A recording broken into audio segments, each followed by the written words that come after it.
Okay, so as people are taking their seats, it's my great pleasure to continue with the second half of this panel on visual representations.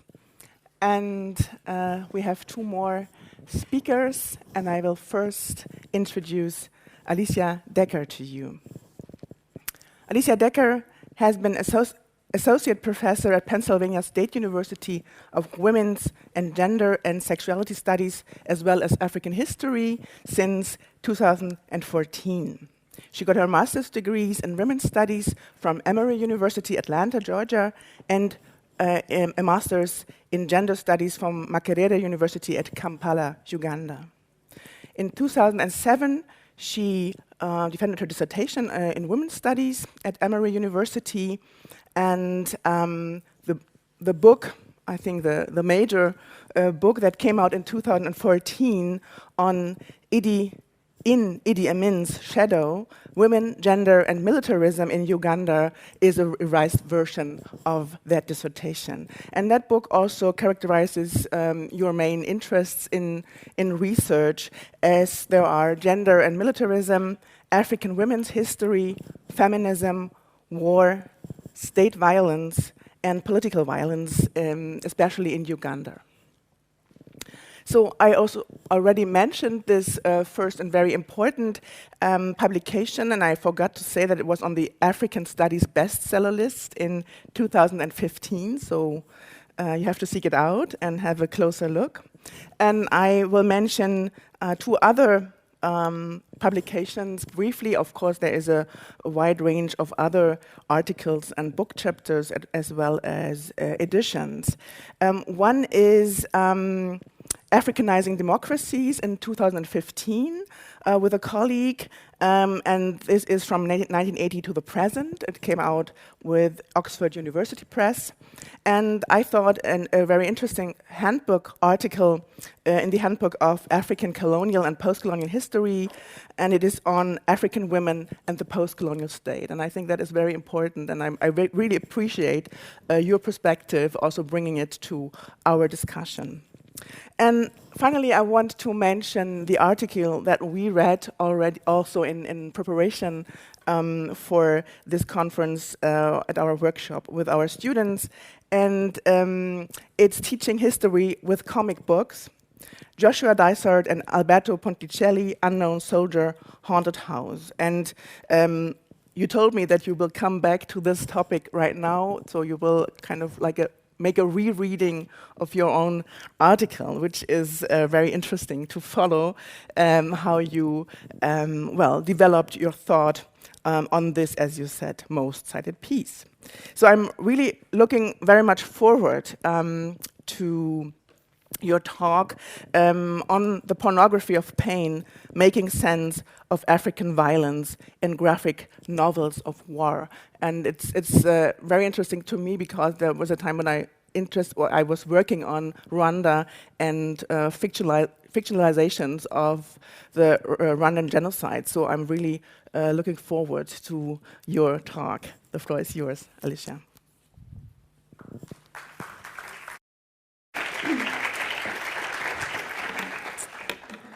Right. Thank you, Anya, for that very generous introduction. I would like to begin. This is a little high. I feel. Can I turn it down? Oh, thanks. Don't start my 30 minutes yet. Oh, yeah, okay. I just feel like I'm a little kid here. Okay, so I'd like to begin by thanking the entire organizing team, and especially Heinrich for inviting me to this conference in 2019, and for insisting that I present on a topic that I had not thought about for several years. It has compelled me to revisit some of my earlier work, not all of which I still love. I talked a little bit about this with some people last night, as well as to learn some of the new scholarship in the field. Indeed, it has been intellectually invigorating to wade back into the pool, although I must admit I am a bit nervous about how this will go. So please forgive the tentativeness of my conclusions. Over the last 15 plus years, graphic novels have become increasingly common within academic classrooms. Historians have experimented with these texts and have discovered their significant pedagogical value. Many of us find that students enjoy reading graphic novels and are therefore more likely to actually come to class prepared for discussion. But are all subjects worthy of graphic representation? Should some historical topics be off limits because of the potential harm they may cause?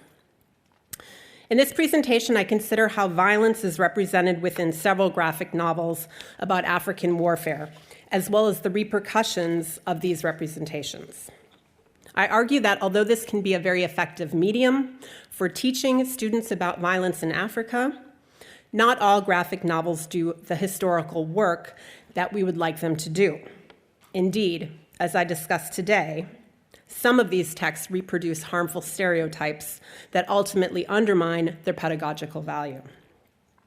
I should mention at the outset that this project is very much in its preliminary stages. This is the first time that I have presented my ideas on these texts, save for one co-authored essay that I published with a former graduate student in 2012, 10 years ago. That essay, Teaching History with Comic Books, examined the history of Unknown Soldier, a graphic novel, as well as its utility within an undergraduate history classroom. Although that essay is surprisingly my most widely cited publication to date, I am hardly an expert on graphic novels. That's kind of frustrating to me, actually. But most of my research focuses on gender and political violence in Africa. Not only the ways in which gender is a crucial aspect of militarized statecraft, but also how gender influences individual and collective experiences of violence. This is the lens through which I will analyze the 4 graphic novels that I will discuss with you today. If I run out of time, I might skip the last one. Before delving into my analysis, let me say a few words about terminology. I'm using the term graphic novel to refer to a genre of literature that utilizes the medium of comics to tell a longer and more complicated story than would be possible in a traditional comic book format. Unlike comic strips, which are usually meant to be satirical or funny, graphic novels explore a range of topics and can be fantastical or based on historical events. In other words, not all graphic novels are meant to be read as fiction. Some, in fact, can be read as graphic histories. According to Trevor Getz, author of the award-winning text, Abina and the Important Men, quote, "The graphic history genre represents an intentional, interpretive engagement with the past within a comics medium that features narrative storytelling built on juxtaposed units of images and text, demarcated by notional or drawn boundaries, presented in sequential order, and interspersed with gutters or other breaks to allow the reader to, in the words of Scott McCloud, observe the parts while perceiving the whole." End quote. As will become apparent from my analysis, some graphic novels represent history better than others. So instructors must be thoughtful about the texts that they choose when preparing to teach about difficult subjects, such as war and violence.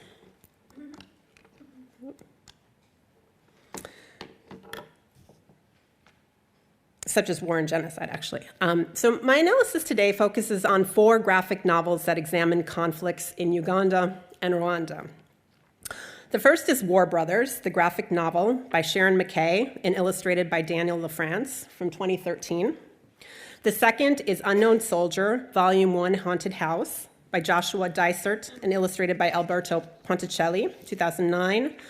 The third is Deo Gracious, A Tale of Rwanda, by J.P. Sasson from 2000. And finally, 99 Days, by Matteo Caselli and illustrated by Christian Donaldson, 2011. After providing a very brief historical overview, I will discuss how violence is represented within each text. Before doing so, let me make 2 important observations about these novels. The first is that none of these works is written or illustrated by Africans. This raises a host of questions about violence and representation that we can explore in more depth during the question and answer period. The second observation is that all of these texts focus primarily on the male experience. Although one of the authors is female, the main protagonists in each novel are men or boys. While we get hints about women's and girls' experiences of war and violence, particularly in the form of sexual assault, their stories are ancillary to the main plot. This is highly problematic and would also be worth discussing in greater detail if there is time. The conflicts that are at the heart of these texts were particularly brutal. In northern Uganda, between 1987 and the mid-2000s, thousands of children were abducted from their homes and boarding schools, forcibly conscripted into the Lord's Resistance Army, and forced to engage in heinous acts of violence. Survivors are often known by the scars they carry, the amputated limbs, the mutilated faces of those whose lips, nose, and/or ears have been sliced off, the fistulas and unwanted pregnancies suffered by thousands of young girls who were raped, often in front of family members or by members of their own family. Evidence of a macabre spectacle of violence committed in a perverse attempt by Joseph Kony and his followers to overthrow the Ugandan government in the name of Christian revival. In Rwanda, the violence was no less grotesque. Over the course of just 100 days in 1994, hundreds of thousands of people were brutally murdered by their own neighbors, hacked to pieces by rusty machetes, or clubbed to death with hoes and other seemingly innocuous farming implements. The larger political context of these conflicts is certainly complex and warrants more attention than I'm able to provide today. So for the sake of time, I'm going to be moving directly into my analysis, but please feel free to ask me more about this political historical context because I think it will be useful for interpreting the images I'm going to be showing you. The first graphic novel I will discuss is War Brothers. This text is based on an award-winning young adult novel of the same title and takes place between 2002 and roughly 2005. It is narrated by Jacob Chitino, a 14-year-old boy from northern Uganda who was abducted from a boarding school, along with several of his friends, and forced to serve in the rebel army. The novel begins with a handwritten letter by Jacob to his readers, warning them that the story he is about to relay is difficult to read, noting that he would not fault the reader for putting down the book before they even begin. This rhetorical device, has the effect of creating empathy for the narrator and creates a sense of autobiographical realness. I'm hoping you're able to read some of this. I'm going to be reading some of the key points to you, so don't struggle too much. The reader is introduced to the brutal realities of war early in the novel, shortly after Jacob and his friends are abducted. One of the boys, named Tony, is told by an LRA commander to kill or be killed. He is given the impossible choice of having a long sleeve or a short sleeve if he does not kill his friend, Adam, who was wounded and no longer useful to the rebels. Tony makes the impossible decision and chooses, quote unquote, chooses to kill his friend. At that point, once he has killed Adam, he officially becomes a child soldier. Jacob tells readers that this moment fundamentally changed his friend. What I appreciate about this scene is that it illustrates the impossible decisions that children are forced to make during the war, and complicates the idea that there are good guys and bad guys. The LRA, after all, is an army, primarily of kids. And I should mention, too, that the LRA moved out of Uganda officially in about 2006 and has been, doing damage in South Sudan and DRC and in CAR and some other places, but its forces are now down to maybe less than 100 people. So I'm going to talk about the LRA in the past tense, but just know that this is not completely over, okay? In the next scene, we meet Hannah, a young girl who is serving as a cook for the LRA. She explains how she and her friend Sarah were captured. She said, "At night, Sarah and I walked from the camp to the refugee center in Gulu. There were thousands of us from surrounding villages and refugee camps. They called us night commuters. In Gulu, there were places for us to sleep, in wooden shelters, churchyards, on the streets. But we were not safe. No one kept us safe. Bad boys bothered all the girls." She continued, "Some nights were very bad. We had to stay awake to watch out for the boys who would bother us. One night, Sarah and I decided not to walk to Gulu, and we stayed in the village. And that was the night the LRA came again." This scene illustrates that militarized government solutions, the so-called protected villages, did not work, and children therefore needed to create their own solutions, night commuting. But this was also dangerous due to the high levels of sexual assault in the shelters and on the streets. Hannah and Sarah ultimately chose not to commute, and they were captured.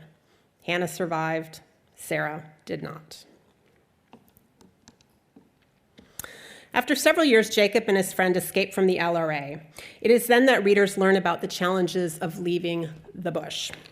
We hear young Norman express sadness that his father was not ready to bring him home because he was afraid of his own son. Jacob narrates, "They thought we were killers, with a taste to kill again." This scene illustrates the difficulties of coming out of the bush. In fact, we know that many formerly abducted children ran away from the rehabilitation centers that were established for them after they exited and actually returned to the rebels because it was what they knew. Others returned to the bush because their families had rejected them, because they were now being perceived as rebels. After returning home, Jacob was visited by an old man whose grandson had been kidnapped by the LRA many years before. The old man asked if he had any news of his grandson's whereabouts. Jacob made the decision to lie, telling him that his grandson was dead. In reality, the man's grandson was a much-feared LRA commander named Lizard, who had caused the boys great terror. Jacob lied because he believed it would be easier for the old man to handle. He notes, "What is a lie? Coney and his commanders lied to us over and over again and caused great pain. Now I have lied. Will my lie cause pain or allow a grandfather to heal?" I appreciate this particular scene because it highlights why thinking about rebels as simply enemies is problematic. That enemy was someone's son or daughter, or in this case, grandson. Even if the man's grandson had lost his humanity because of the violence he had perpetrated, his grandfather still deserved to remember him as a good boy.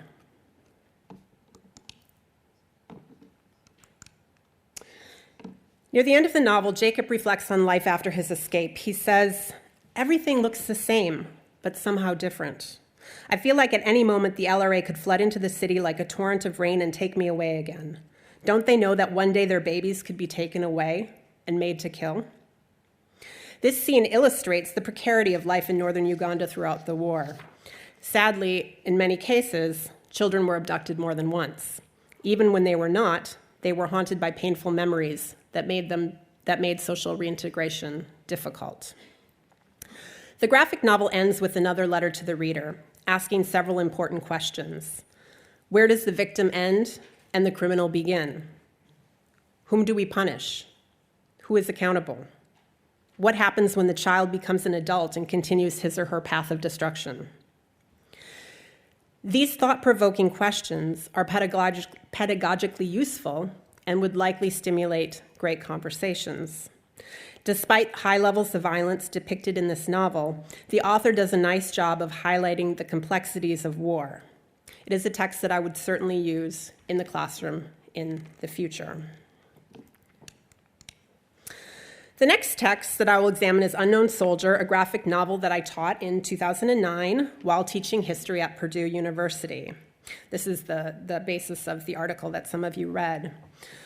Unlike the other novels discussed today, this one was released in a traditional comic book fashion, issue by issue. Unknown Soldier comprised 25 issues in total. A collection of the first 4 issues, bound together in a volume titled Haunted House, is the text that I discuss here today. Like War Brothers, this graphic novel is set in northern Uganda in 2002, a period when the war was at its height. It follows the transformation of Dr. Moses Lwanga, a Harvard-trained medical doctor whose family fled Uganda during Idi Amin's dictatorship, who goes from being a dedicated civil or public servant to a violent vigilante killer. While he is working at a camp for internally displaced persons in the north, Moses suffers a mental break and becomes the unknown soldier, a brave but unhinged alter ego that is hell-bent on tracking down Joseph Kony, the leader of the LRA. The novel opens with a violent scene that foreshadows an event that takes place later in the novel, a confrontation between Dr. Moses Lwanga and LRA rebels. At the bottom, there is a panel that explains how Moses' family left Uganda in 1978 during the war to oust Amin, providing readers with a glimpse of the violence that was present at the time, something I have written about extensively in other work. Moses notes, "My father gave everything he owned to a cabinet minister who threatened to make him smoke his own penis." This narration refers to the purported actions of one of Amin's most feared ministers. I'm not convinced that this particular detail is necessary, at least not in terms of propelling the historical narrative forward, because it's based on rumors and reinforces problematic stereotypes about Amin's regime, something that I can certainly speak to in greater detail if time allows. The next scene illustrates the moment that Moses suffers a psychic break and becomes the unknown soldier who will hunt down Kony and his LRA operatives. He takes a rock and scars his face to destroy the voice, he says, carve it down to nothing, dig my way out of the visions. This series of frames advances the narrative arc of the novel, but does not help the reader better understand the history of the war. The depictions of violence, therefore, feel gratuitous.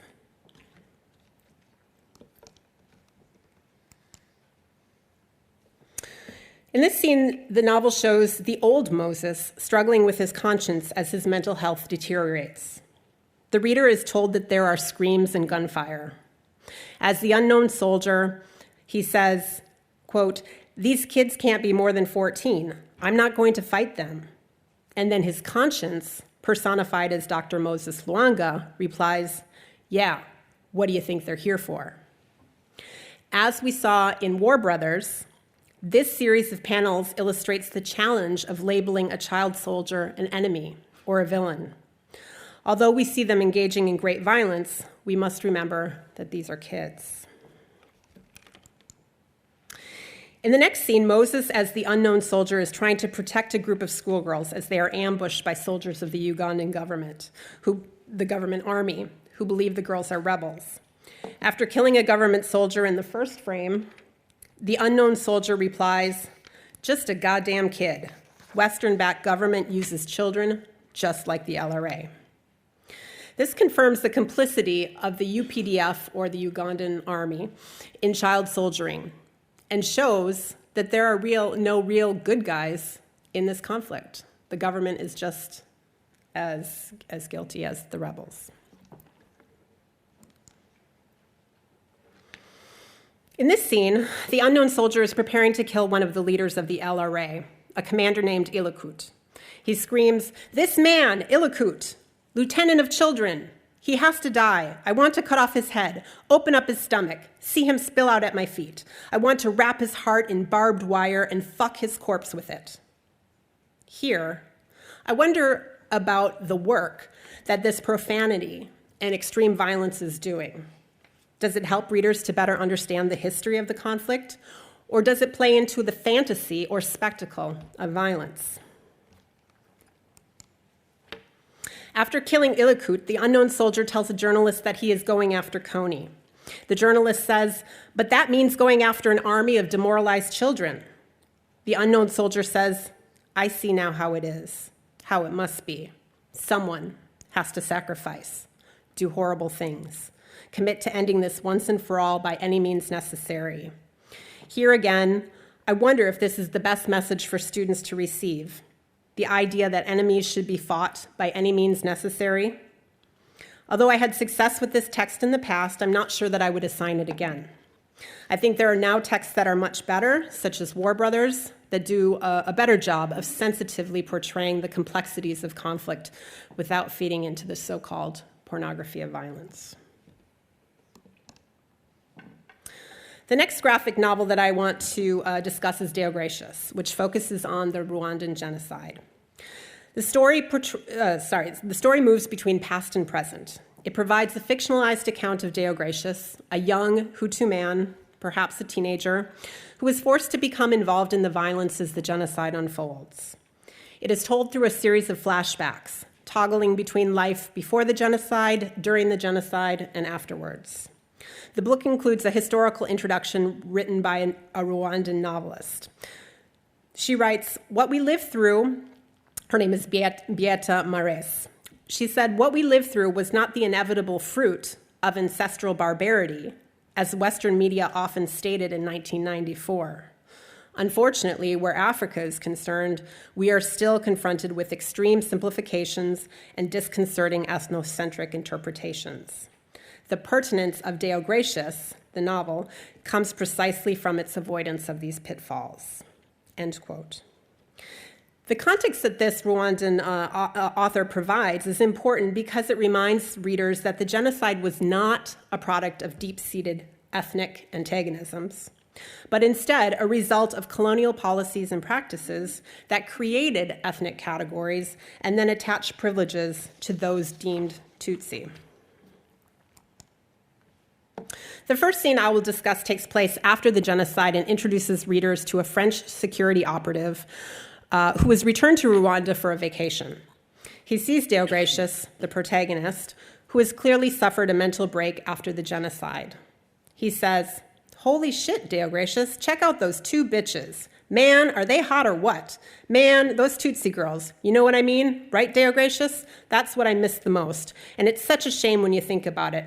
All those beauties who won't be sharing their soft little thighs with anyone anymore.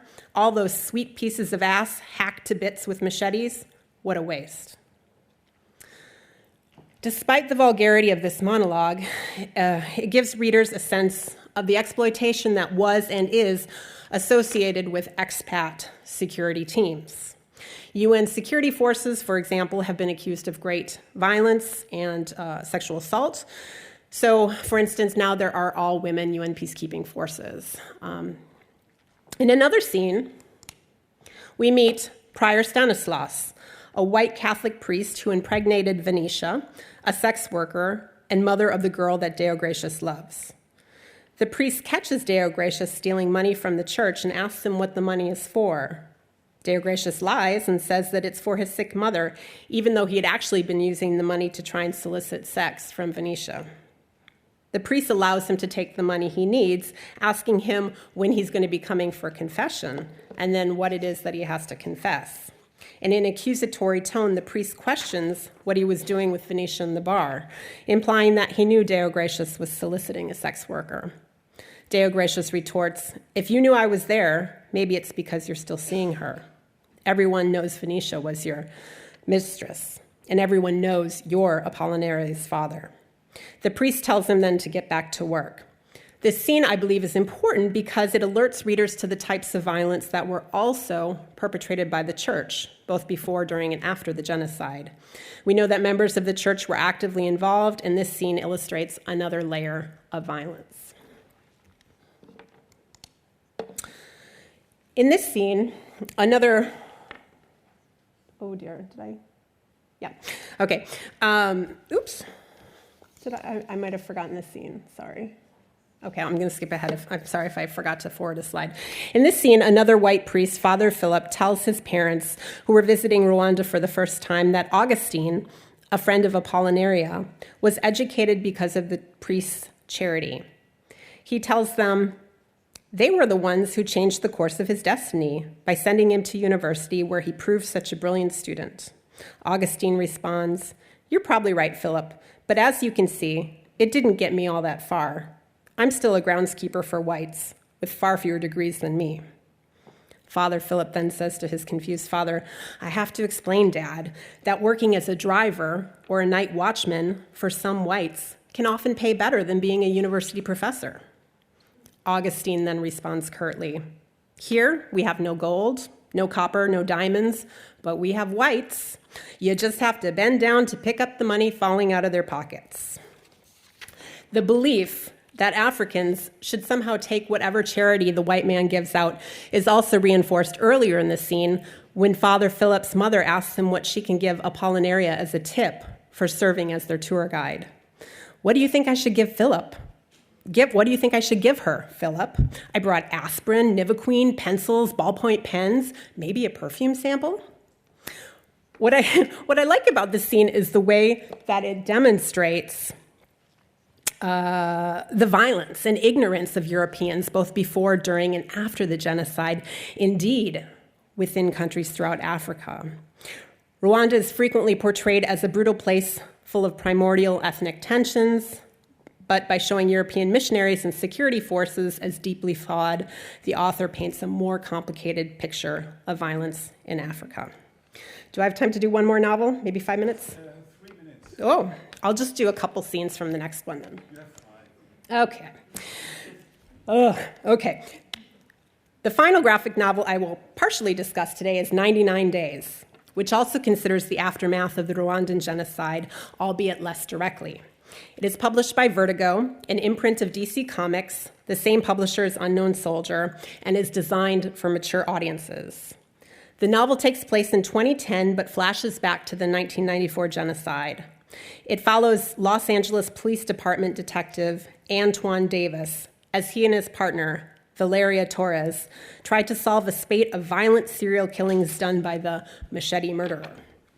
Antoine was a genocide survivor, adopted by a couple in the United States and raised there, so he recognized the cause of death.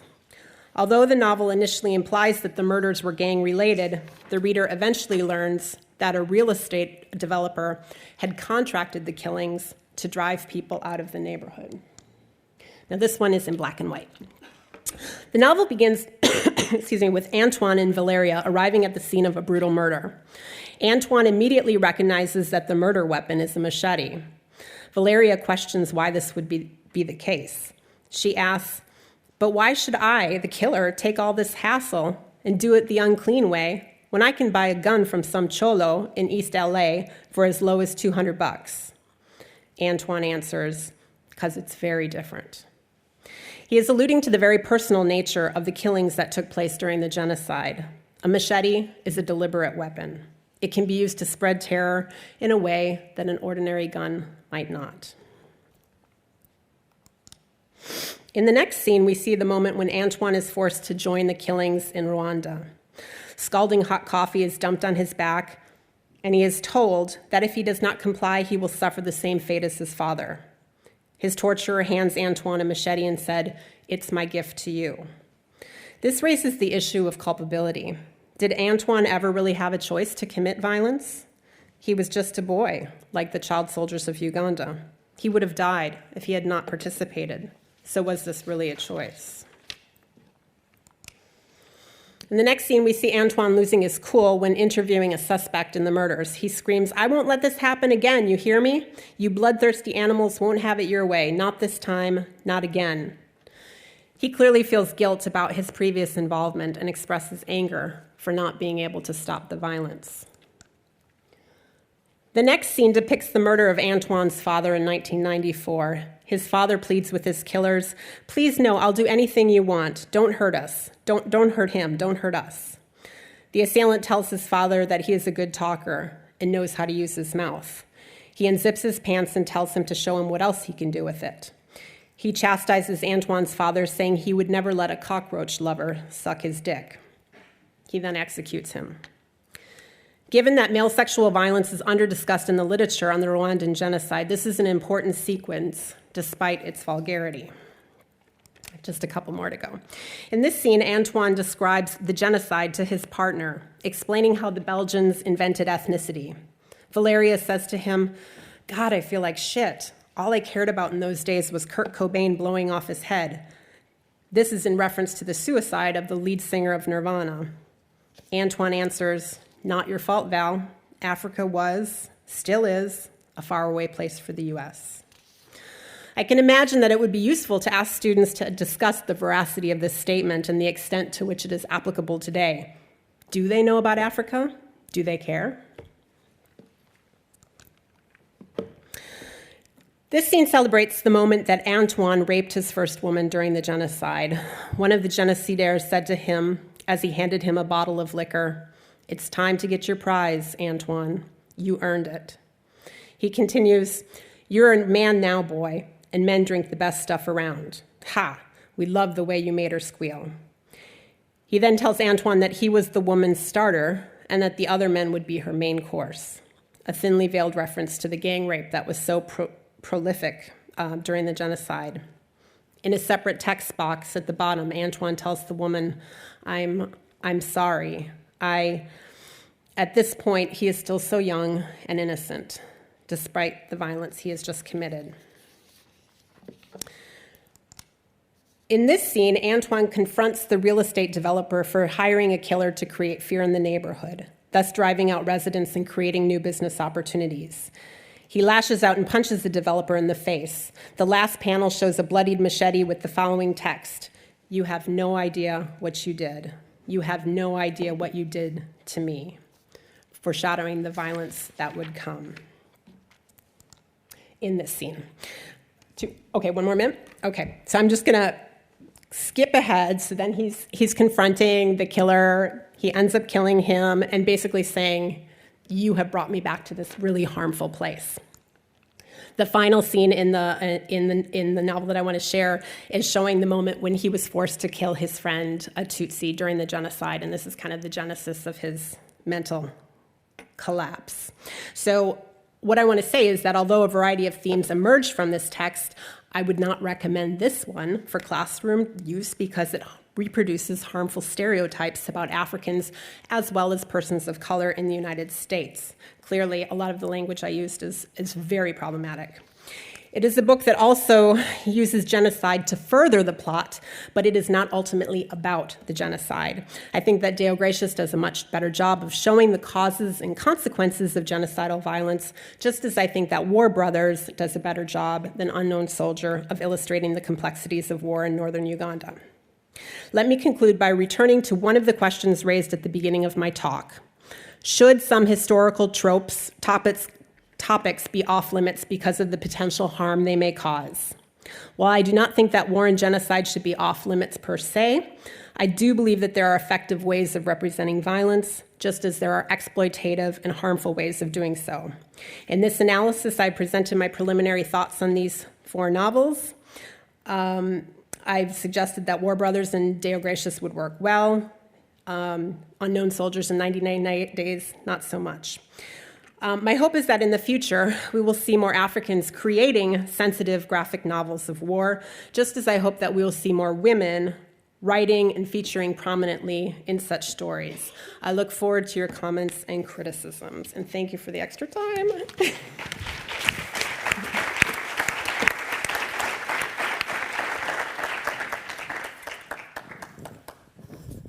So thank you, Alicia, for this diving into graphic novels and the question of the representability of violence and what should and should not be represented. Right now, we will dive into another form of representation, and it's a very special honor to welcome Freddy Zimba to our conference, a sculptor and artist from Kinshasa, who is approaching our topic dealing with violence with artistic means, researching, exploring situations, materials, and forms. And as you know, we will now proceed with a dialogue between Freddy and I, and please use your headphones, because after the short presentation in English, I will switch to French. Freddy has been born in 1967 in Kinshasa, the Democratic Republic of Congo. In 1989, he graduated in sculpture from the Académie des Beaux-Arts at Kinshasa. But he trained also in the craft of forging, of blacksmithing, a very important technique in his art, for around 6 years in Kinshasa, in Bandundu, and central Congo. He received numerous awards for his art in the Democratic Republic of Congo, but also outside in France and Canada. And from the 7th Biennale in Dakar in 2002, he has had more than 50 expositions in Africa, in Europe, Canada, China. So I will not go into the list of these expositions, but you can have a look at them at his website and a site called Angalia Gallery. One of the most important expositions, though, I believe, is the individual exposition Mabele Eleki Yola, La Terre, plus belle que le paradis, at the Africa Museum at Tervuren in Belgium. And there was another one for the German-speaking audience that you can look up, Congo Visits Rhine in 2017 in Basilea, Switzerland. And he created an exhibition at the Grassi Museum in Leipzig in 2019 and 20. So just some of his activities. Bon, Freddy, on va continuer en français. Et j'aimerais bien montrer, voilà, le titre que tu as donné à cet entretien, la récupération des filles pour une œuvre au-delà de la violence. Et donc, on va découvrir ton œuvre et ton approche à l'art pendant ce petit voyage autour des images de tes sculptures, installations. On aurait bien aimé les voir en direct, mais ça dépasse nos capacités. Merci d'avoir accepté notre invitation malgré ça. Merci. Donc, j'aimerais bien commencer avec une première question. La violence, est-ce que cette thématique était présente dès le début de ta carrière? Merci beaucoup. Je commencerai par remercier la conférence, les gens qui m'ont invité pour venir parler de mon travail, et aussi remercier les amis qui sont passés devant moi, notamment Alicia et d'autres amis. Je pense que pour moi, c'est vraiment un moment magnifique. Depuis 3 ans, on attendait ce moment avec Covid, mais vraiment, on est content d'être là et je suis ému de découvrir Hanovre. Je pense que ce n'est pas mon premier voyage, je reviendrai. Très bien. Merci. Pour votre question, je pense qu'au départ, quand j'ai fait mes études aux Beaux-Arts, je voulais faire un travail différent. Je cherchais à faire un travail qui interpelle, qui parle un peu d'autre chose.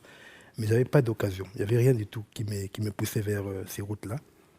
Et quand j'ai fini mes études, je suis allé dans les régions pour apprendre la fonderie, chez les forgerons, entrer en contact de la matière pour arriver à comprendre qu'est-ce que je peux en faire à travers mon parcours d'artiste.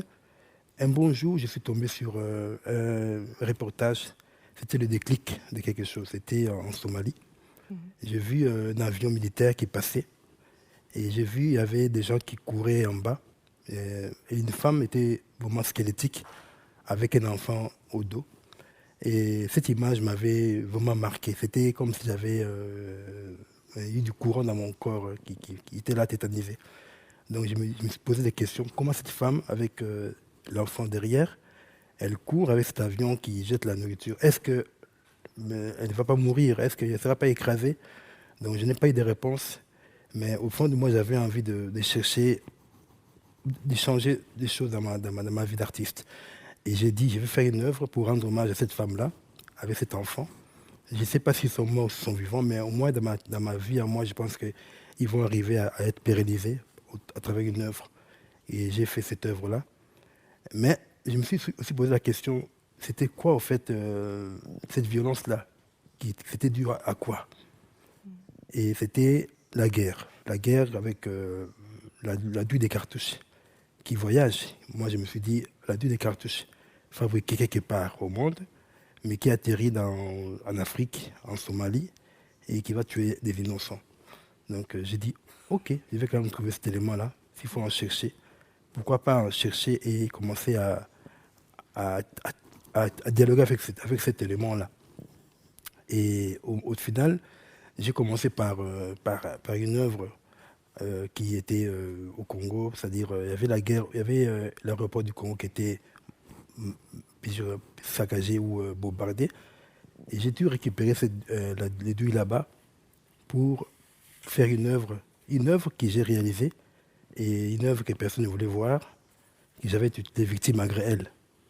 Et cette œuvre-là, curieusement, a fait son histoire et m'a amené au Canada. Et j'ai même gagné un prix qui m'a vraiment... j'ai dû pleurer parce que je voyais encore l'histoire, comment ça a commencé. Donc, on peut dire que c'est vraiment par rapport à la vie, au récit et aussi au hasard de cette histoire-là que j'avais vue à la télé qui m'a marqué un peu. Merci. Bon, je pense que je laisse voir un peu les images pour donner déjà une première idée et après revenir sur quelques œuvres.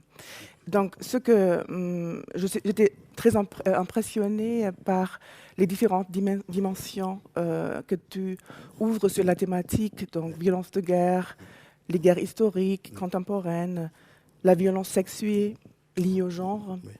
mais aussi les violences structurelles, comme les répercussions du système colonial et néocolonial.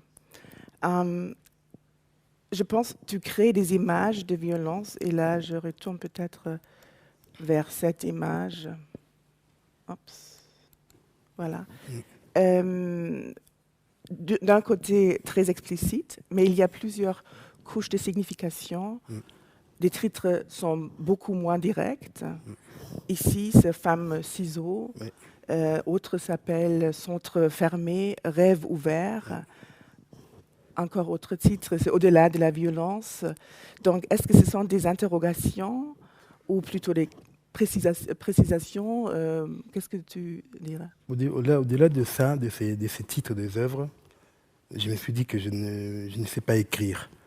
Et j'ai juste envie de donner des pieds aux mots. Quand je dis centre fermé, rêve ouvert, l'œuvre où on voit les gens dans le mur avec en position d'être un peu malmené. C'est une œuvre qui parle qui est née il y a 14 ans, je pense, ou 12 ans. Et cette œuvre est une partie de mon histoire. Elle est une œuvre que j'ai commencée, j'en suis arrivé à 44 personnages, mais il y a une partie qui est à Tervuren, une autre partie est à Bruxelles, une autre partie est à Kinshasa, à Paris. J'ai montré cette œuvre aussi à Bâle, à Basel. Et c'était, au fait, j'avais eu un visa mal interprété. Il y avait une résidence d'artiste à Strasbourg. Et quand je suis parti, j'avais une résidence pour faire une œuvre monumentale avec des réfugiés de l'Est européen. Une œuvre dans un lieu public. C'était pour moi un beau projet à réaliser. Mais malheureusement, quand je suis arrivé, j'ai commencé avec les amis réfugiés. Je suis rentré au Congo et en revenant, je suis arrivé à Zaventem, à l'aéroport de Bruxelles. Et là, j'ai été interpellé par la douane belge qui m'ont dit que mon visa ne fonctionnait plus. Moi, j'ai dit non, ça fonctionne. J'ai voyagé depuis 20 d'années. Je n'ai jamais pensé vivre en Europe. J'aime l'Europe, j'aime voyager, c'est comme un oiseau. J'aime bouger, mais je n'ai jamais pensé vivre en Europe parce que j'ai une vie, j'aime bien avoir plusieurs vies, bouger, revenir, partir. C'est un rêve, c'est aussi partie de mon nom aussi. Donc ils m'ont dit non messieurs, venez, suivez-nous. Ils m'ont mis derrière les vitres teintées. J'ai compris qu'il y avait des vies derrière. Mais les gens, c'est pas une vie propre. Derrière les vitres teintées, il y avait des draps, des lits sales, et les gens dormaient là. Ils ont fait 10 jours, 15 jours, 20 jours, un mois. Et moi, j'étais là, non, c'est pas vrai, je ne peux pas arriver là. Et à travers cette histoire, j'ai été retenu 10 jours. Dans un lieu fermé, il y avait un lit qui faisait carrément une sorte de... la taille du corps. Et il y avait 3 étages. Il y avait une chambre pour des hommes, une chambre pour les femmes. Donc j'ai vu des enfants, j'ai vu des hommes, j'ai vu tout le monde passer. Il faisait froid. Comme nourriture, il n'y avait que des plats pas chauffés. juste des plats froids. Pas moi de se laver. Dans 10 jours, on ne peut pas se laver parce qu'il faisait froid. Donc, j'étais traumatisé. J'ai fini par demander de rentrer parce que les gens ont fait des pétitions, je voulais rentrer au pays. Et je suis rentré au pays. Et arrivé au pays, ils m'ont mis en avion avec 2 grades du corps, rentrer au Congo. Moi qui voulais rentrer tout seul, mais on m'a mis avec 2 grades du corps encore. Ça, j'ai jamais compris. Et j'arrive au Congo, comme il dit, on va vérifier votre problème. Et ils me mettent encore 4 jours en prison. Et mon passeport a été confisqué pendant 1 année. D'où j'étais très malade, il fallait pour moi me soigner. Et cette œuvre, c'est l'œuvre de ma vie, donc je peux dire. Donc j'en créerai autant, jusqu'à ce que j'aurais plus de souffre. Je pense que j'en créerai 50 ou 100 ou 150, je ne sais pas les nombres. Mais c'est ça, donc voilà, c'est une œuvre-là. Ils sont très fermés, pour revenir à votre préoccupation. Mais mon rêve est ouvert. Ici, en prison, mais mon rêve, on ne l'aura pas. Je peux bouger avec mon mental et partir, aller ailleurs, vivre dans un arbre ou vivre ailleurs. Donc mon esprit est ouvert. C'est d'où le titre de cette œuvre-là. Donc il y en a 60 personnages déjà créés, mais je continue encore à créer chaque fois que j'ai le temps. Voilà un peu par rapport au titre et d'autres titres, les femmes ciseaux. Je me suis dit, c'est sur l'excision des femmes. L'excision des femmes, donc, c'est aussi des souffrances, c'est aussi des violences extrêmes. Et aller récupérer des ciseaux dans les hôpitaux du Congo pour faire un corps de femme. Quand on voit une belle femme qui attend famille, mais quand on s'approche, c'est les ciseaux utilisés dans les hôpitaux au Congo. Et j'avais envie d'en faire encore en France, mais ils ne veulent pas me donner des ciseaux parce qu'ils disent que vous ne pouvez pas toucher à ça. Mais moi, j'en avais besoin, mais je n'ai pas pu encore. Au Congo, j'en ai fait, mais pas encore fait. Mais j'aimerais bien en faire dans des pays autres que le Congo, le Mali.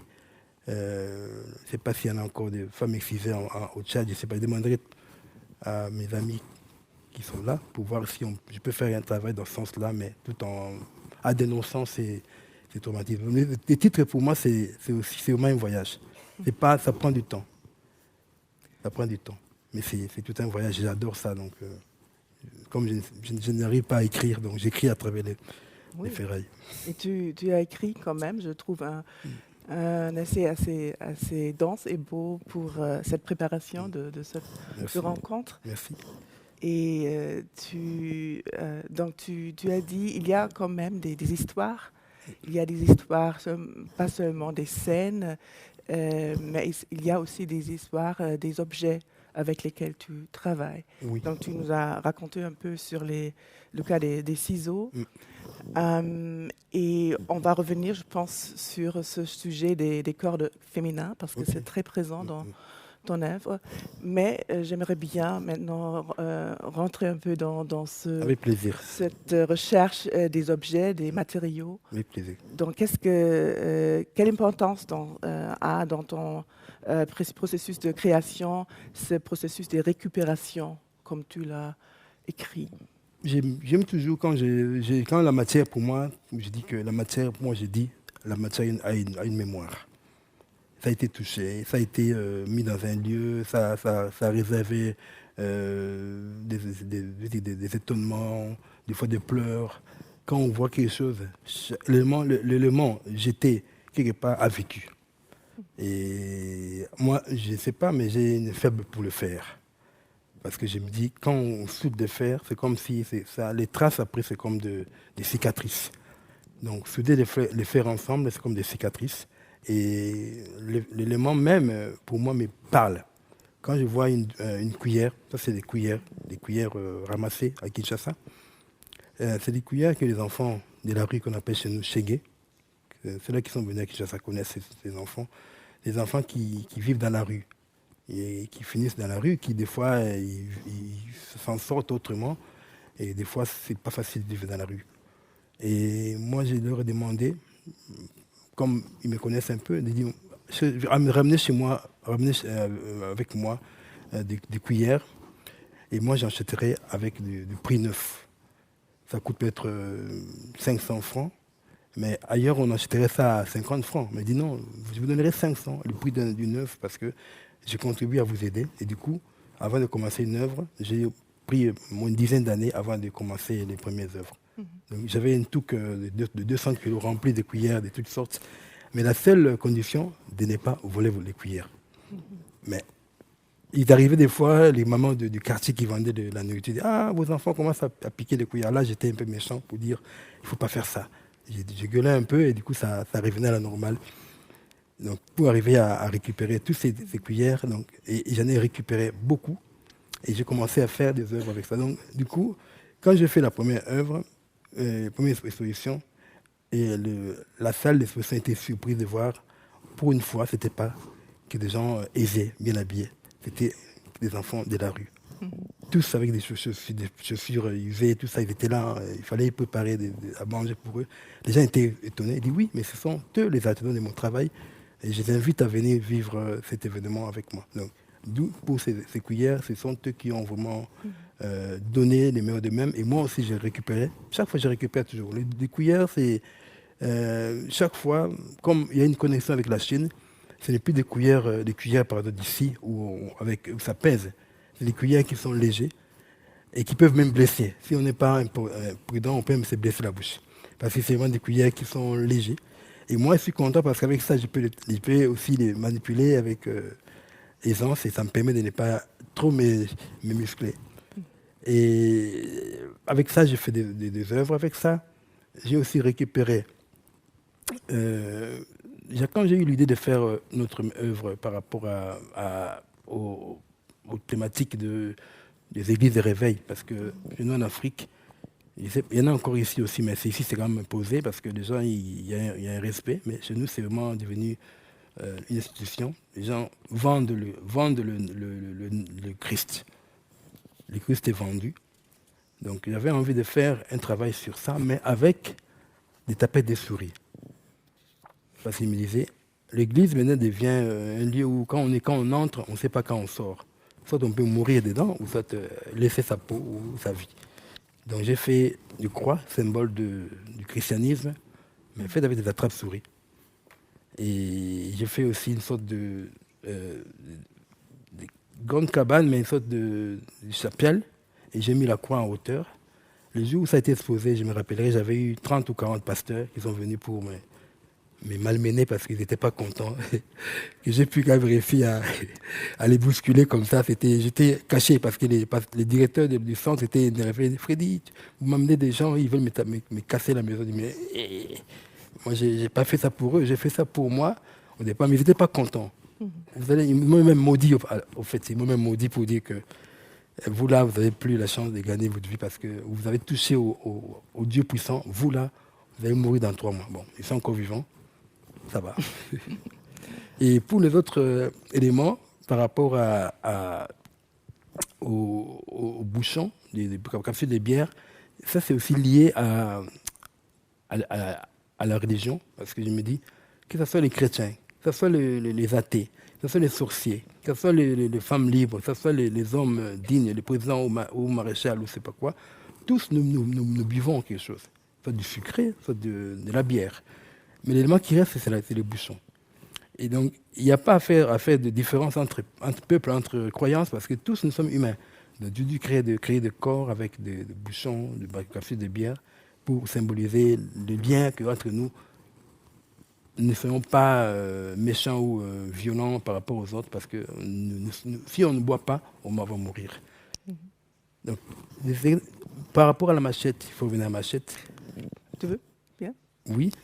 La machette, c'est un élément phare de mon travail parce que elle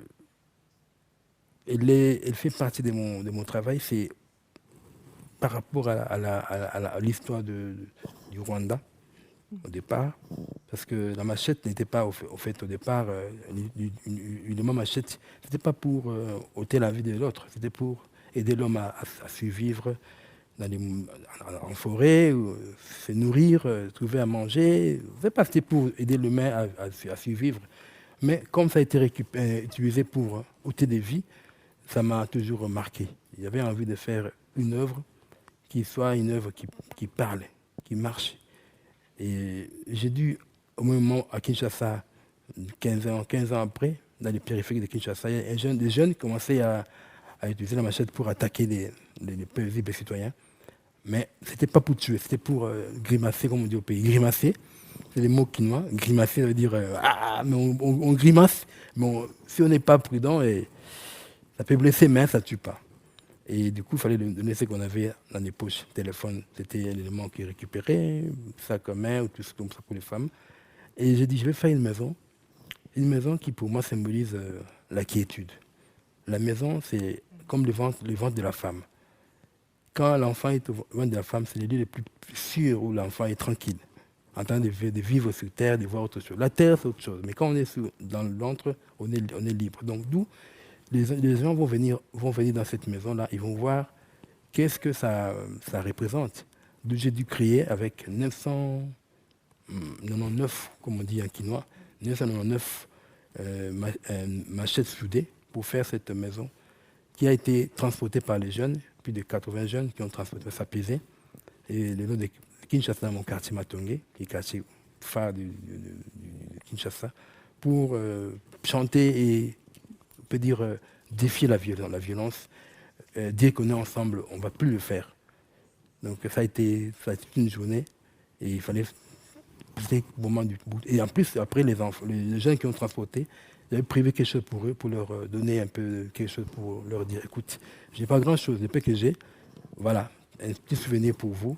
Mais n'oubliez pas que vous avez fait un pacte pour ne pas encore prendre des machettes pour attaquer les autres. Donc voilà un peu. C'est une œuvre qui a été réalisée à Kinshasa. Et j'en ai déjà fait 6. Une a été réalisée à Kinshasa. L'autre a été réalisée à Anvers et que j'ai mise après à Ostende. C'est une case. Et là, c'est celle-là, oui, c'est celle-là. À Ostende, c'est une œuvre que j'ai posée exprès devant la maison des vacances du roi Léopold II. Parce que dans ma tête, je pense, mon histoire d'homme, de Congolais, est liée quelque part aussi au destin de ce pays-là, qui a connu malheureusement le règne de le roi Léopold II, qui a au fait coupé les mains des gens pour arriver à asseoir sa richesse et son pouvoir. Donc j'avais envie de mettre une case. Ça, c'est une case que j'ai essayé de copier, les mesures d'une case dans le Congo central, à 600 km de Kinshasa, une case identique, vraiment avec les mêmes mesures pour symboliser, voilà, la case, mais faite avec des machettes. Machettes qui, voilà, pour symboliser aussi que le village a été malmené et ils sont encore en train de pleurer. Ils n'ont pas fini de pleurer. Et l'œuvre a été posée. Les gens ont compris. D'autres personnes ont dit, ah, vous amenez ça ici pour parler de l'opéra. Non, moi, j'ai fait semblant. Non. Juste que j'avais envie de faire une œuvre. Je ne suis pas dans ça. J'avais envie de faire une œuvre de machette. Ah, voilà. Donc là, tu as touché beaucoup de thématiques. Cette question des sources, des raisons pour la violence. Coloniale, oui. néocoloniale. Donc, est-ce que tu trouves que là, vraiment, dans cette relation, dans cette histoire coloniale, il y a des raisons pour la continuité de la violence? Moi, je pense que oui, parce que le Congo, entre parenthèses, c'est un pays depuis 200 ans, je ne sais plus combien d'années, a souffert. Quand on parle du Congo, ce n'est que le sang. Ça continue encore malheureusement à l'est du Congo. Et il y a beaucoup de problèmes encore, on peut dire, par rapport au problème de viol des femmes, au problème de l'histoire qui a commencé par le sang déjà, et qui continue encore. Le Congo est un pays riche, c'est l'un des pays les plus riches au monde, ça, on ne peut pas les nier. À Kinshasa, là, récemment, j'étais en train de lire, là, ils ont découvert avec le maître de là où j'ai mon petit terrain, des nappes de pétrole. Mais nous, on ne va plus vivre là, ils vont récupérer nos terres. Parce qu'ils vont nous chasser, donc c'est fini. Moi, j'ai commencé à faire ma petite maison. Donc, je suis mal parce que 20 km, c'est là, c'est à côté. Donc, pour dire que Léopold a commencé, après, son histoire a été une histoire de tristesse. La continuité, ce qui est triste, la religion est venue encore brimer les personnes et après la religion, il y a eu encore les politiciens qui sont véreux, qui sont venus pour le pouvoir. Mobutu n'était pas tendre aussi. Et après, ceux-là qui sont venus, est-ce que moi je vois avec mon œil de l'âge que j'ai, maintenant je vois, des fois je me mets, je regarde, je dis mais Léopold II est parti, mais ils sont encore là, Léopold II, son nombre trime encore là. Comme si je le vois encore là, je le vois encore, je dis mais le monsieur est parti il y a peut-être un siècle passé ou plus, mais il est encore là. Ces gens, comment ils peuvent vivre avec des millions de dollars dans leur compte bancaire, au moment où les enfants, ils sont là, ils n'ont même pas de caleçon pour porter, ils sont pieds nus, ils ne savent même pas s'habiller, au moment où on est fiers d'avoir des millions dans le compte bancaire, et ce n'est pas Léopold II. Donc, quelque part, j'ai dit l'histoire du Congo, c'est une histoire, comme on dit, j'aime bien ça, il y a un Congolais qui dit, je parlerai en lingala, c'est cette phrase-là, dans un système à l'effelo, veut dire, mot pela, mais te zikate. Et il symbolise, moi je dis oui, il a tout symbolisé. Donc on est dans le feu, on est dedans. Ça brûle, mais nous on ne brûle pas, mais on est dans le feu. Donc vous dites ok, mais c'est le purgatoire en fait. Donc je dis c'est le purgatoire, c'est pas le paradis. Qui est allé au paradis pour nous dire qu'est-ce qu'il y a au paradis. On est sur terre. Et vivons sur terre, mais aimons la terre, partageons des choses sur terre, vivons, dansons, mais partageons. Au lieu de vivre au paradis, comme on nous promet par l'Église, qui n'existait pas. Ils sont là avec des millions de dollars. Donc voilà. Donc c'est un peu cette œuvre-là où j'ai symbolisé aussi avec c'est cette œuvre-là. Voilà. Et c'est pour moi le purgatoire en fait. Les gens sont dans des barbecues, il y a le feu. Ils ne brûlent pas, mais ils sont là. C'est la souffrance, c'est la violence, et c'est tout. Donc c'est dur, c'est ça. Donc c'est un peu cette œuvre-là qui a été montrée c'était à Vienne, oui, ça a été montré dans plusieurs expositions internationales et que j'ai montré récemment aussi au musée, quand j'ai fait ma grande exposition là-bas. Donc pour symboliser par rapport à cela que voilà, les religions, ça a amené ses problèmes. Les pasteurs, n'en parlons pas. Les politiciens, ils continuent encore à brimer, à voler, à faire des choses, et ça continue. Donc voilà. Donc, on est dans un système qui tourne, chacun trouve son intérêt, au détriment de la population qui n'attend qu'avoir des hôpitaux, des écoles, vivre. Et heureusement que le Congolais a l'humour. Il adore rigoler, il aime danser. Heureusement, on a encore ça et on tient d'abord. Non, merci pour ce grand tour.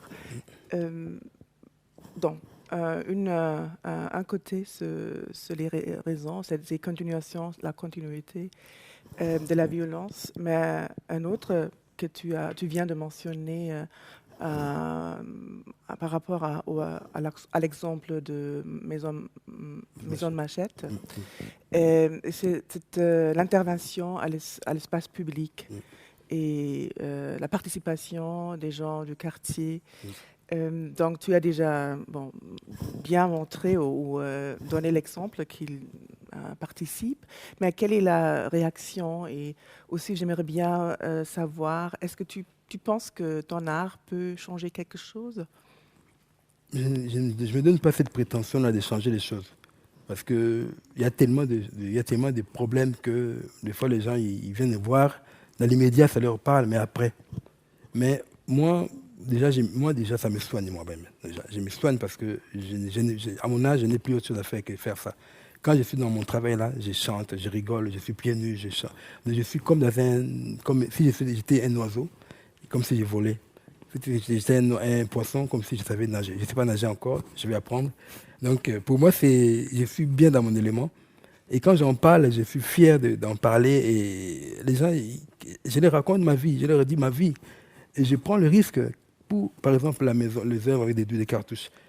Mais comment j'ai pu le récupérer?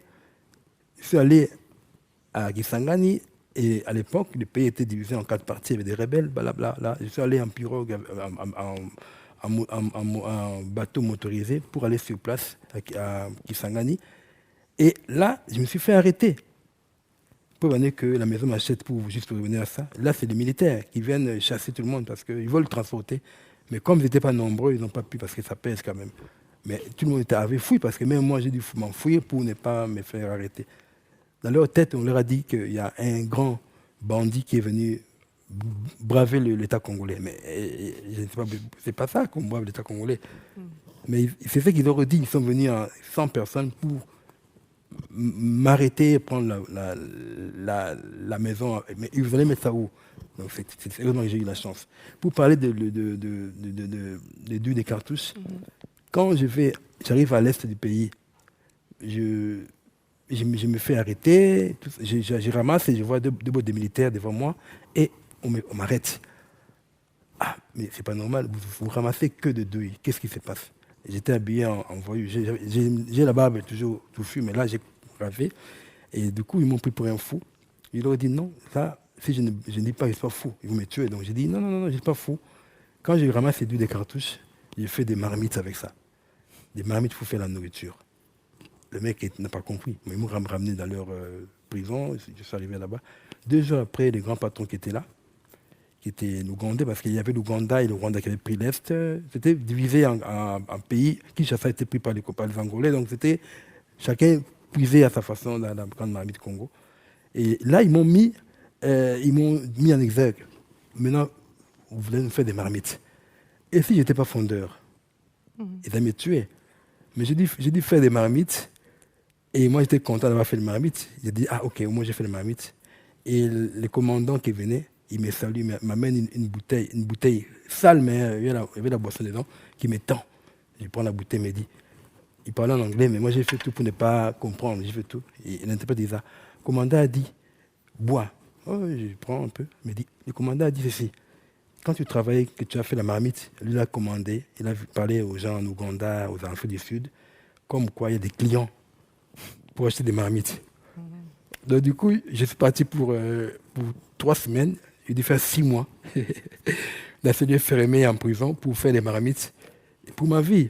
Et quand je rentre à Kinshasa, j'ai pleuré parce que je dis, mais quel risque j'ai pris pour aller risquer ma vie dans ces coins où l'arme était là, la vie n'avait rien du tout compris. Pour montrer un peu les risques que je prends. Mais quand je le fais, c'est pas pour soigner, pour changer les choses. Mon travail, les gens disent, mais des fois, on n'aime pas ce que vous faites parce que ça vous fait peur, tout ça.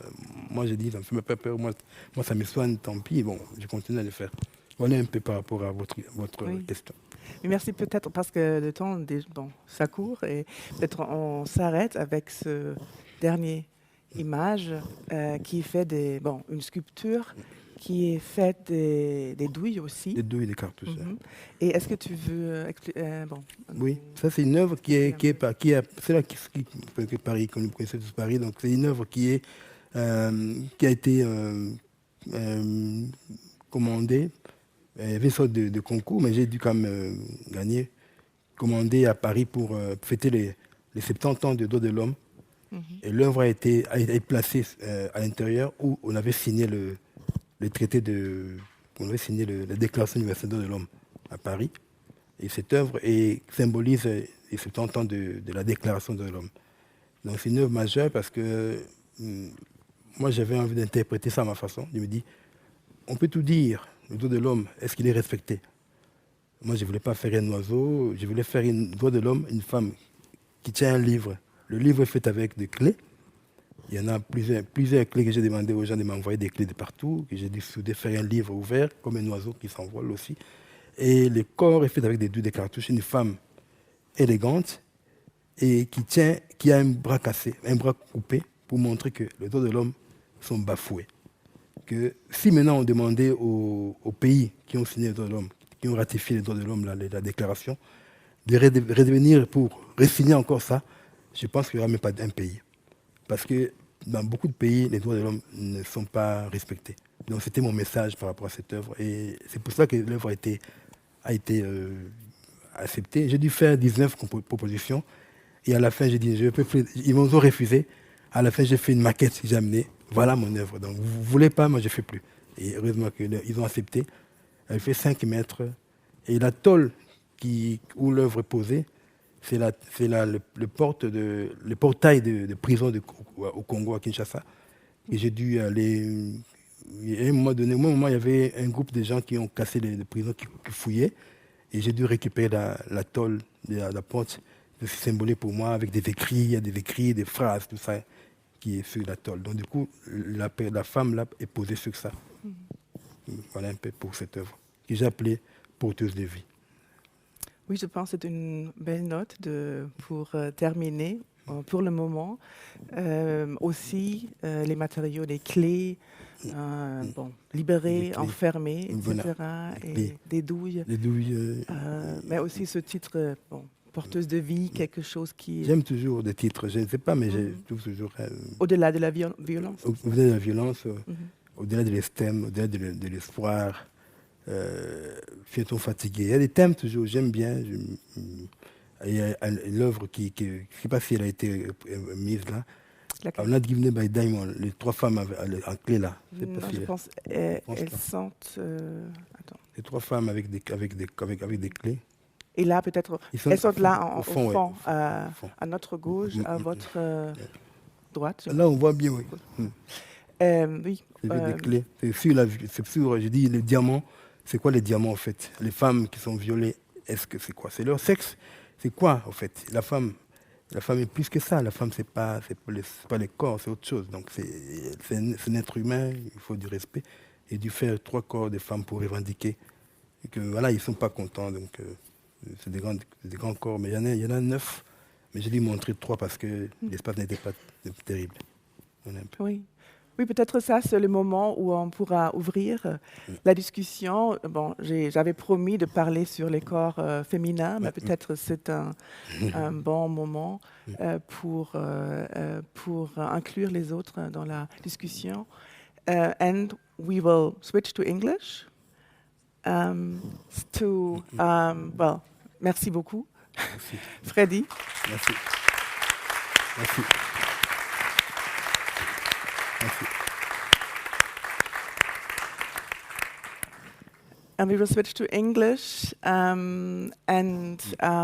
Hopefully you have all the things said in the last panel. And in this panel, of course, there was the paper of Alicia on the visual representations of graphic novels. Then, of course, our dialogue with Freddy Zimba on his art.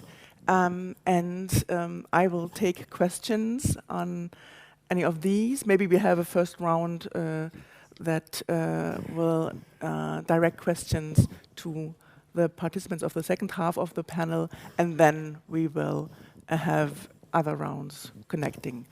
There is one question here, and then there, and Brigitte third. It's okay. Okay. I think I have just passed first. Sorry. I think it's okay. Yeah. Thank you very much, both of you. My question, it's a bit of a emotional comment, pertains to your presentation, Alicia. It struck me, and I have to admit it shocked me. And I have to admit I never read graphic novels of this kind. And to put it quite crudely, do we have to use these graphic novels when, contextualizing, child soldiering, LRA, things like that? This is, I taught some of these issues in university classes, and I never visualized. I worked with voices. I worked with stories and, not representations that are too difficult to deconstruct. I think all four novels, graphic novels, have so many stereotypes. I would never teach with one of them in Germany. Perhaps it's different in different contexts, but as people and students here know almost nothing about Africa and historicity of Africa, I would never dare to start with that. Excuse me, it's quite crude, but I'm still a bit scared. I think we should collect questions, if this is okay with you. I think there was the question over here, and then in the back. Well, thank you very much to both of you for your very insightful presentations. I was as well emotionally struck by the sheer brutality and profanity that is shown just, I would say, relentlessly in these novels, but which is necessary because I think that they do carry special purpose. And this is exactly what my question is about. That the effect, or should I say the effects of such novels are one thing to discuss thoroughly about. But what intention or intentions lie behind those novels really? And this is where the emancipation between us, I would say, Europeans and those who actually write those novels, which are of course partially African writers or publishers, and this question maybe should be even addressed to them as well, that what are they really, what they're really up to? Is it simply for gaining the righteous and incontestable attention for the depicted horrible incidents, wars, genocides, and so on?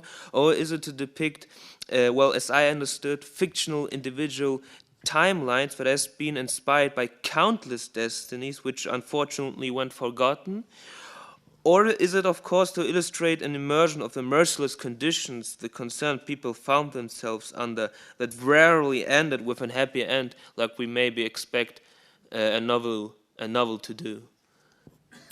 Thank you. And there was the third question in the back, and I was just told that we have gotten 5 minutes more, but please try to make your question short, although I know the topic is one that needs explanation.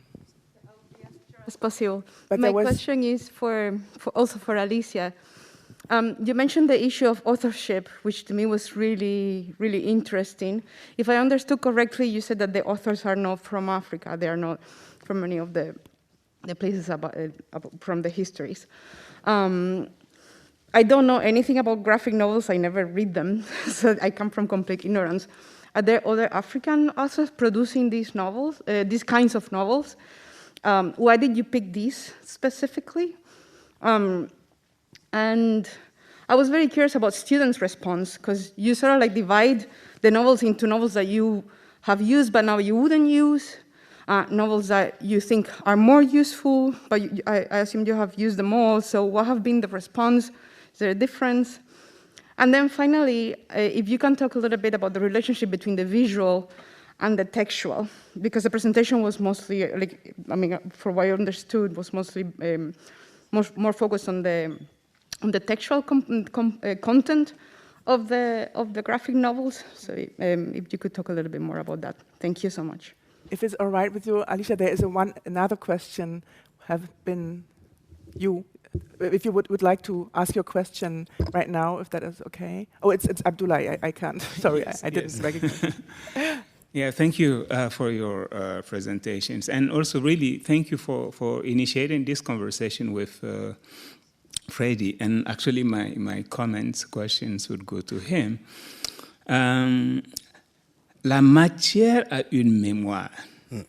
So please use your headphones. There is a translation. Sorry, I really want to help him to understand my points. So, et j'ai été frappé par cette citation. Je la garde.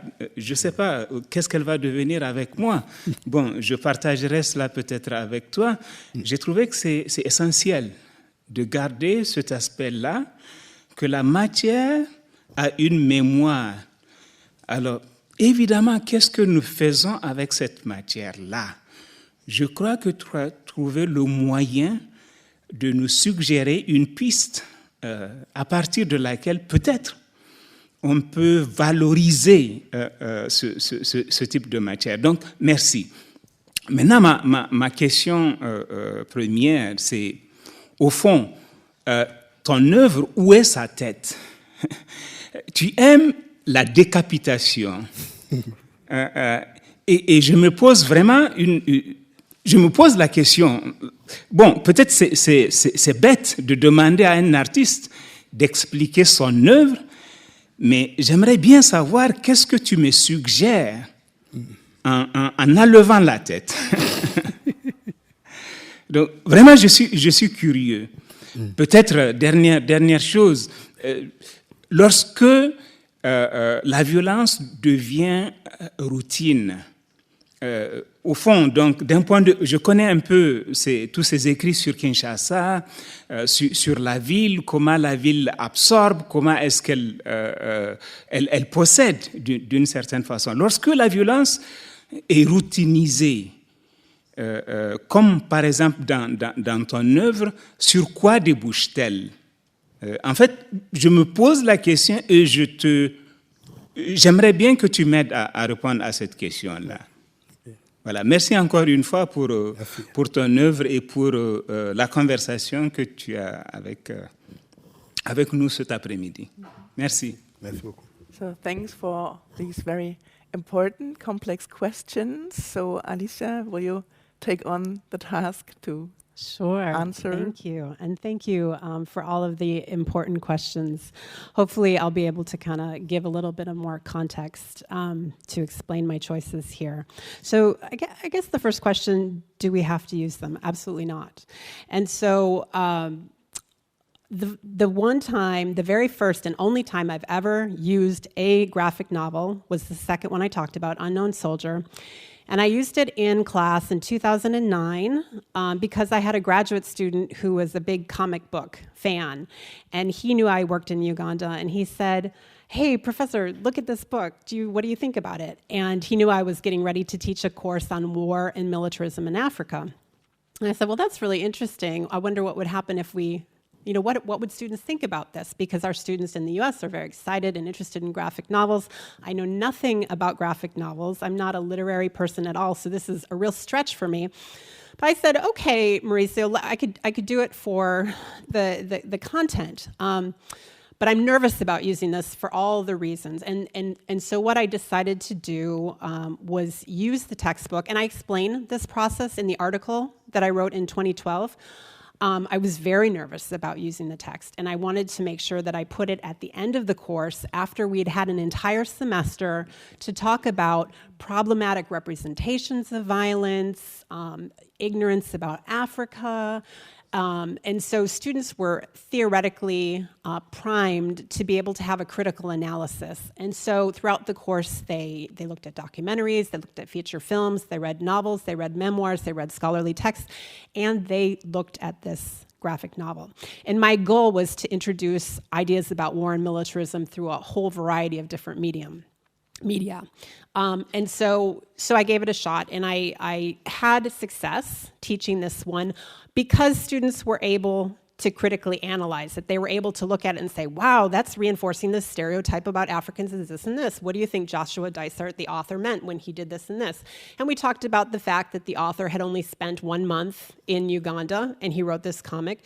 And so it was a great jumping off point for really important discussions. Now, looking back on it, I don't teach African history very much anymore because I'm in administration. But if I were to do so, and I was going to use a graphic novel in a similar way again, I would have chosen the first novel instead because I think it's much more sensitive, still very graphic, but more sensitive, but not without making sure that the students were able to really have the tools to unpack and engage with the problematics. We talked about, I mentioned at the beginning, I'm really concerned that these are all written by white folks who are based in Europe or North America, the authors and the artists. And so what does that mean about the power to represent? And so when Heinrich asked me to be part of this panel, originally I said, gosh, that was really a one-off article based on a little experiment I did. I don't really work on this issue, and in fact, I'm very critical about this kind of stuff. But let me see what's been published. And it's been interesting because over the last 10 years since I first taught this text, 13 years actually, there's been a whole blossoming of publications that use graphic novels to talk about war in different parts of Africa. I chose these two texts, one because I'm pretty familiar with the conflicts, and so I could read them in a different way. But certainly there are other. There's graphic novels that talk about the history of Shaka Zulu and that talk about women as Amazonian warriors. And so not all the ways that graphic histories have been done use violence in this way. But I think it can be an interesting teaching tool if students are primed to think critically.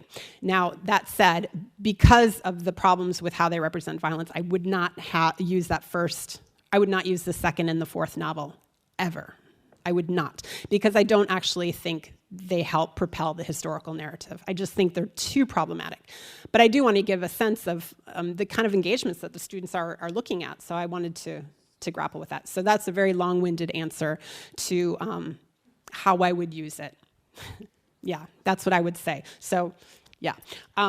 And I apologize, too. I should have given a little bit of a trigger warning about the vulgarity. Oh, sorry. I get so excited. The second question, didn't totally understand what you were asking me, but why are you asking me about why they wrote the novels? Like, why are these authors producing these kinds of texts?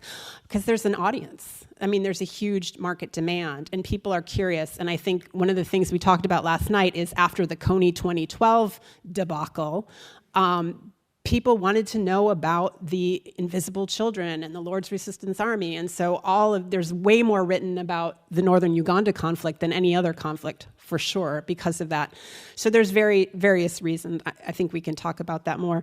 And then the third question, since I really don't have a ton of time, I will say that Africans are producing some graphic novels, but they're not of this genre that I have been able to find, okay? And again, because I'm not an expert, this is my initial preliminary sampling. I wanted to go with stuff that seemed to be the most popular and have a look at it and see what it was saying. And so my first exposure to these novels was about 3 weeks ago. So I'm not an expert on most of these.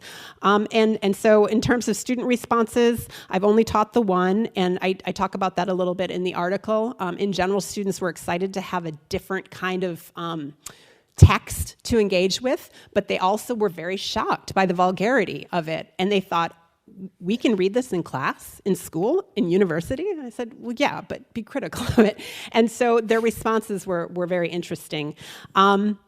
And in terms of the visual versus the textual analysis, I think if I do anything further with this work, if we were to move to a publication of some sort, I would probably move away from a pedagogical discussion to more of a thematic or textual analysis.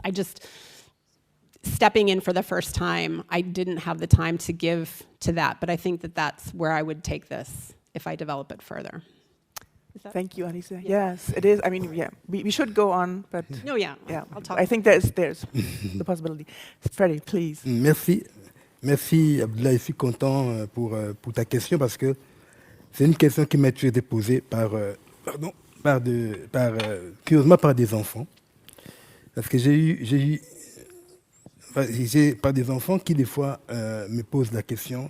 Ils sont là, mais papa, maman, regarde, ils n'ont pas de tête. Du coup, je me dis, au moins, ces enfants, ils voient quand même qu'il n'y a pas de tête. Et après, ils disent, demande à Freddy, pourquoi il n'y a pas de tête? Alors, il doit maintenant répondre. Il dit, mon ami, vous savez, pourquoi il n'y a pas de tête? Parce que, regarde, toi, tu es comment? Tu n'as pas ma peau? Oui. Toi, tu es comment? Est-ce que tu as ma figure? Non. Ta tête me ressemble? Non. Est-ce que ton papa comme moi? Non. Donc, c'est pour seulement vous dire que si je mets cette tête-là, ce corps-là d'un homme, et que je mets la tête de ton papa dans ce corps-là, on dira c'est lui. Si on met ma tête à moi, ça sera moi.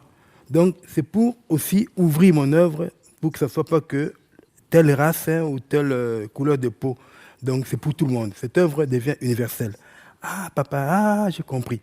Donc, au fait, c'est une façon de mondialiser ou d'universaliser ces thèmes qui aussi passent chez nous, passent dans nos villages. et qui sont aussi des fois passent dans notre coin. Il y a des prisons au Mexique où les gens sont mis comme ça aussi. Il y a des lieux comme Espace 127 bis à Bruxelles, il y en a partout. Il y en a en France, il y en a peut-être ici aussi, je ne sais pas, il y en a partout. Au Congo, il y en a, ça ne faut pas parler. Donc, pour dire que c'est une façon pour moi d'ouvrir cette œuvre, que ce n'est pas qu'en Afrique, c'est partout. Par rapport à cette question-là. Pour la deuxième question, pour la routine de la violence, je pense que la violence, malheureusement, elle va perdurer. Nous, humains, on cherche pour dominer, pour chercher à se positionner, à récupérer des choses. On est obligé des fois, l'humain fait des histoires et après il se rend compte qu'il a fait une connerie. Donc moi, je me dis que je ferai toujours des œuvres dans ce sens-là, parce que ces œuvres, quand je les amène, j'ai exposé au musée, j'ai eu 36 000 personnes, j'ai eu 3 000 personnes qui m'ont écrit. Je n'ai même pas pu tout lire pour me remercier, parce que ça les a marqués. Ce n'était pas que des Congolais, c'était des Hollandais, des Japonais, de partout qui sont venus. Donc, pour dire que ce problème de violence, elle est mondiale. Elle n'a pas que son accès sur l'Est du Congo, où il y a des problèmes sérieux. Là, avec Boko Haram, on en a parlé. Là, on en a maintenant à l'Ukraine et en Russie. Donc, ce qui se fait là-bas, on ne le sait pas, mais il y a des viols là-bas aussi. Donc, voilà un peu. Freddy, on me fait des signes là-bas qu'il faut malheureusement terminer, parce qu'il y a encore un panel après. Okay. Mais bon, j'aurais bien aimé faire un peu le tour de tout ce qu'on a entendu sur les représentations visuelles et regarder les parallèles, etc. J'espère qu'on peut le faire pendant le dîner ou pendant l'ouverture de cette exposition. Ça va continuer. Mais maintenant, on est pris de... okay, sorry, I'm talking in French, but I think it was translated. So we have to stop because there is the coffee break, and there is another panel, the round discussion, the roundtable discussion at 6 sharp. And I was told it's in a public event, so there might be other people joining us. So it's important that we keep the timetable. But I hope that there is another possibility, more possibilities to continue. And thanks a lot again to Alicia and to Freddy Simba. Thanks for being here and sharing your thoughts.